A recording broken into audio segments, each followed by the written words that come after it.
Senior जजनि मां हिकु chief justice मुक़ररु थींदो। आईनी बेंच क़ाइमु थींदी। सेनेट ऐं क़ौमी असेंबली 26 आईनी तरमीम जी 2 भाङे 3 अक्सियत सां मंज़ूरी ॾेई छॾी। जुडिशियल कमीशन आईनी बेंचुनि ऐं जजनि जी अंग बाबति फ़ैसिलो कंदी। आईनी बेंचुनि में जेतिरो मुमकिन थी सघियो सूबनि मां बराबरी जी बुनियाद ते जज मुक़ररु कया वेंदा। पाण मुराद नोटिस वठण जो अख़्तियार बि आईनी बेंचुनि वटि हूंदो। चीफ जस्टिस जी नामज़दगी 12 रुकनी कमेटी कंदी। कमेटी में हुकूमत ऐं मुख़ालिफ़ धिर जा 6 मेंबर शामिल हूंदा।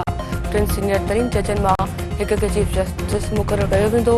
आईनी बेंच चवण जो अख़्तियार बि चीफ जस्टिस वटि हूंदो। क़ौमी असेंबली जो इजलास 22 अक्टूबर जी शाम 5 वॻे ताईं मुलतवी।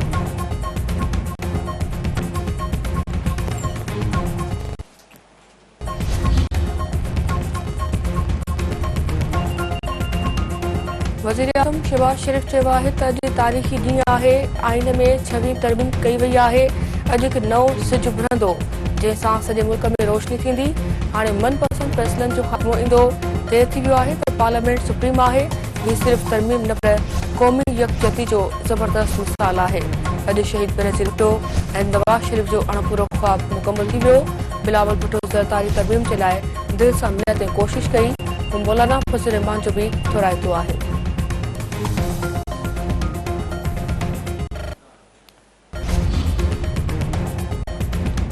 पीबी चेयरमैन बिलावल भुट्टो ज़रदारी चयो आहे त 26 तरमीम आईनी तरमीम सियासत ऐं जमहूरियत जी फतह आहे। आईनी तरमीम में मौलाना फज़ल रहमान जो किरदार तारीख़ यादि रखंदी।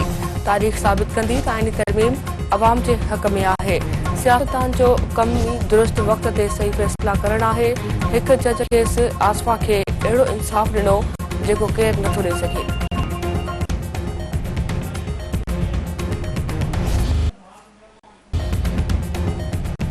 जेयूआई सरबराह मौलाना फज़ल रहमान जो आईनी तरमीमुनि जी मंज़ूरी जे लाइ बिलावल भुट्टो खे ख़राज तहसीन। नवाज़ शरीफ़ ऐं शहबाज शरीफ़ जी काविशुनि खे बि ख़राज पेश करे थो। सभिनी खे आईन जी अहमियत खे सम्झणो पवंदो। हिकु जज खां हुक्मरान जमात ऐं ॿिए खां मुख़ालिफ़ धिर घबराए रही आहे। मुल्क में निज़ाम ऐं आईन खे मज़बूत करणो आहे। जेके कमज़ोरियूं खे नज़र आयूं उहे ख़तमु कई वयूं आहिनि। उन्हनि शख़्सियतुनि जे लाइ जंग न विड़ी। सभिनी खे मुल्क जी ख़िदमत करणु घुरिजे।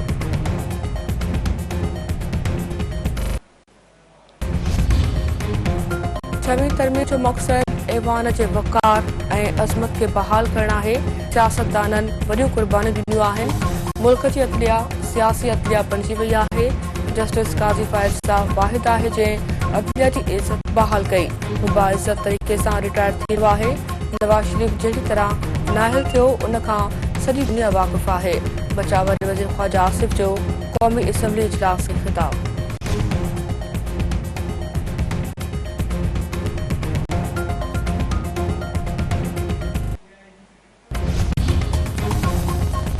DIG सखर पीर मोहम्मद शाह ऐं SSP कोटकी हफ़ीज़ रहमान बुट्टी खे उहिदनि तां हटायो वियो।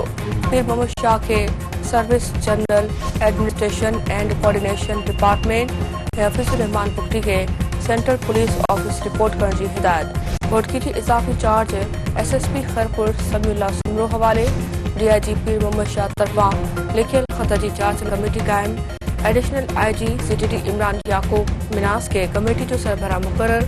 कमेटी SSP कोटकी तरफ़ां मीडिया टॉक में लॻियल इल्ज़ामनि जी बि जांच कंदी।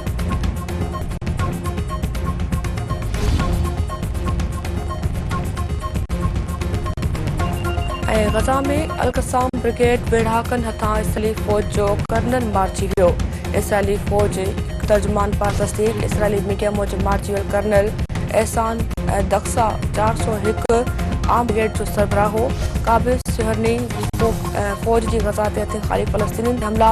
अरब मीडिया जो चवणु आहे त 7 अक्टूबर 2023 खां वठी हिन वक़्त ताईं इसराइली हमलनि में 42,603 फ़लस्तीनी शहीद ऐं 99,795 ज़ख़्मी थी चुका आहिनि।